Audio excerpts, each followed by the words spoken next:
do Vidas Secas, né? A Cachorra Baleia, né? O Retirando, de cultura nordestina. E o curioso é que se vocês começarem a pesquisar sobre o Nordeste, do século XX para trás, pouco se fala de seca. O que se fala predominantemente é da vida de riqueza e opulência dos barões do açúcar. Essa é a identidade que nós tivemos durante 3 séculos. Eu digo 4, porque o primeiro teve muito a ver com a exploração do Brasil, não havia uma colonização aqui. Mas era essa a identidade. No século XX ela foi substituída por essa. E tem toda uma motivação para isso. Eu e o Michel já discutimos muito isso, as razões disso, mas eu não queria esse enfoque. O enfoque aqui é a juventude, né? Então, durante muito tempo essa foi a ideia. Mas como eu disse, Pernambuco e o Nordeste tem outras identidades também. E depois dessa identidade, a única que realmente firmou-se e que apresentou-se como algo real, porque as identidades são muitas vezes culturais, como eu disse, importadas e viram moda, mas desaparecem. É o polo disso, é o polo daquilo, vamos criar o polo não sei o que e tal. Elas se firmam enquanto a publicidade está ali, mas depois que a publicidade sai, a identidade morre. Então, uma outra identidade que surgiu em Pernambuco e hegemonizou-se de certa forma foi no final do século XX, nos anos 90, feita por um jovem. Porque são jovens que movem, que tem medo, que não tem medo de errar. Quanto mais velho vai ficando, mais com medo de errar vai ficando, a gente vai, mais medo de errar vai ter também.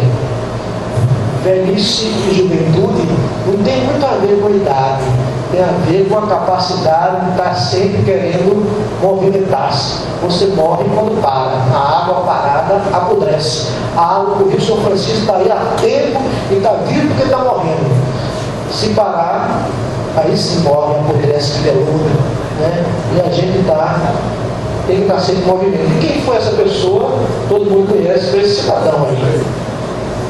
Esse cidadão conhecido como Chico Sainz, um jovem, não era intelectual, não tinha nenhuma formação acadêmica, mas talvez por isso não absorveu muita coisa de fora, não aculturou-se e teve a coragem de falar tudo isso inconscientemente, viu? Eu não tenho consciência disso não, porque a cultura não tem consciência de si, ela se firma naturalmente.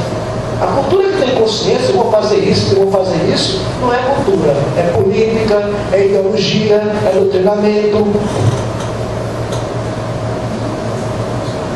Então esse cidadão morava na periferia do Recife, em Rio Doce, ali do lado de Peixinhos, e começou a falar uma linguagem parecida com aquele outro cidadão que eu mostrei a vocês, o Luiz Gonzaga.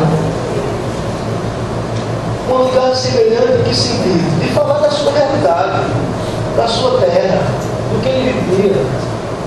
O que Luiz Gonzaga conhecia era a seca. Ele fez a poesia daquilo e reproduziu. Aquilo propagou-se por várias razões, que a gente pode explorar em outra oportunidade, depois, se vocês quiserem saber, no momento de pergunta. E esse rapaz fez a dele. Não tinha nenhuma pretensão de ser a referência que tornou-se. Tinha a pretensão de cantar, de contar a sua história, de se divertir com os amigos. Ele costumava dizer, no começo, eu acompanhei muito de perto isso, né?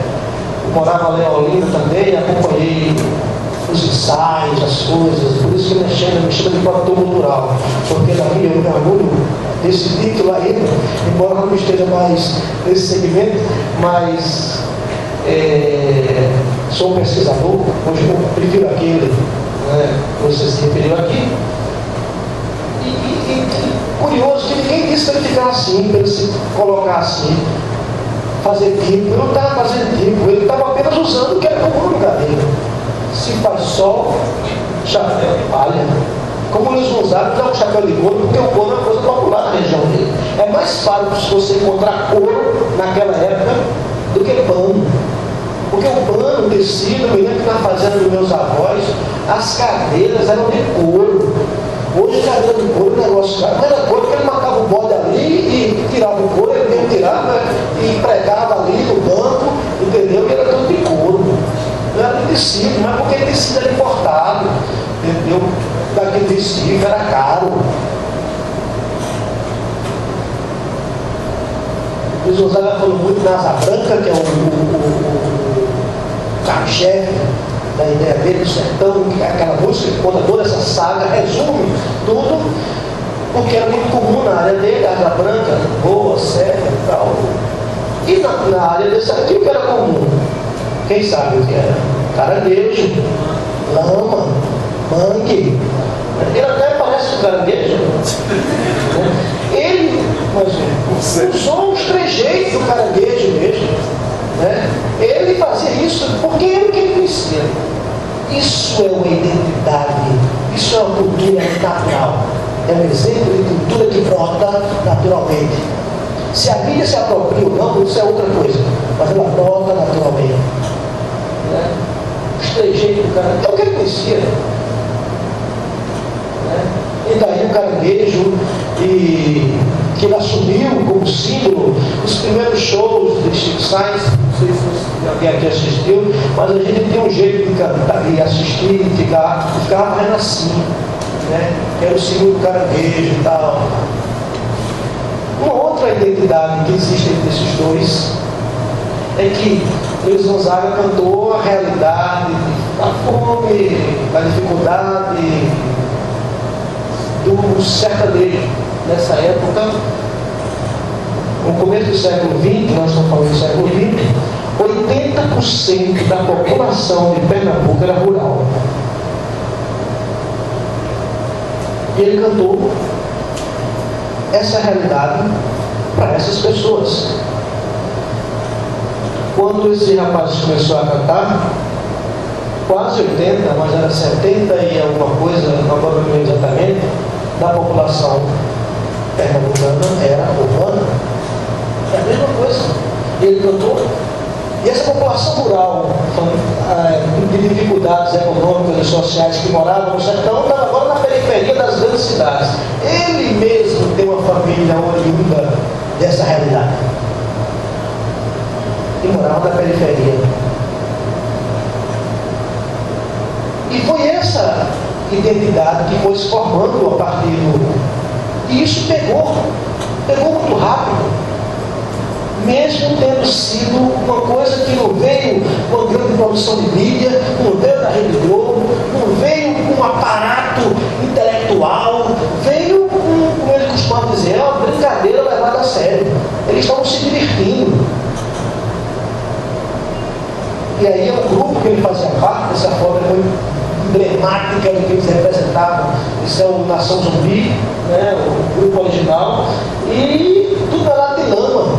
Tem uma música, tem várias músicas dele, tem uma música que ele diz: eu estou enfiado na lama, é um mangue sujo, onde os urbos têm asas e eu não tenho casas, mas estou aqui na minha casa. Enfim, era falando da realidade deles, falando de uma realidade que de repente começou a conectar-se.